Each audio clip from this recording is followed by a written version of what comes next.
Sometimes the world doesn't roar when it takes someone. It whispers. It uses the mundane, the everyday, to mask the unthinkable. A curtain of rain can fall, blurring the line between a normal Tuesday evening and the beginning of a permanent void. For Maya, it was just such a Tuesday.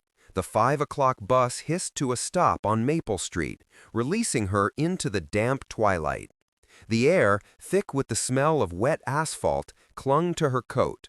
In her hand, a single grocery bag rustled, the quiet soundtrack to a life about to be interrupted. Her path was a familiar one, a shortcut through the fluorescent hum of the hillside market, a brief pause by the droning soda coolers, and then the final stretch toward home. These are the last known moments, the final, certain beats in a story that dissolves into questions. We trace her steps because they are all we have. Her phone records show one last call, placed to her sister. A conversation about nothing and everything, as routine as breathing. It ended just seconds after she passed under the old elm tree near the market's sliding glass doors. Here, a single security camera offers a ghostly glimpse. A figure, blurred by the downpour, slips past the frame. And then, nothing. The lens records only an empty, rain-slicked sidewalk.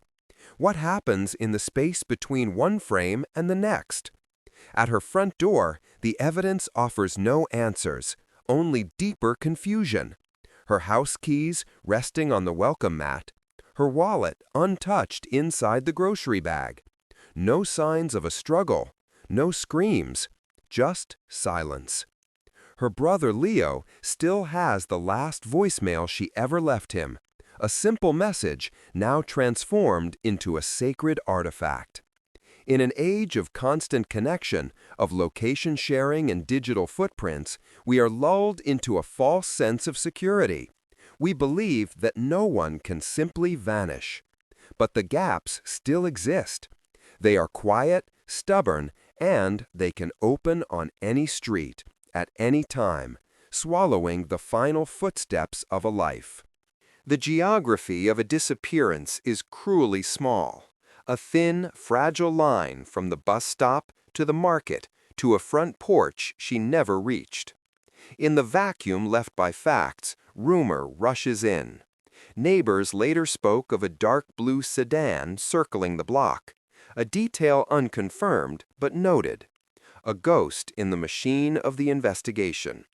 In a world of endless speculation, the search for truth requires a quiet discipline. To separate the whispers from the evidence isn't just procedural, it is the most humane act we can offer. We begin with what was left behind, and we follow the trail of what was taken, because somewhere in the rain-soaked darkness of that evening, the truth is waiting.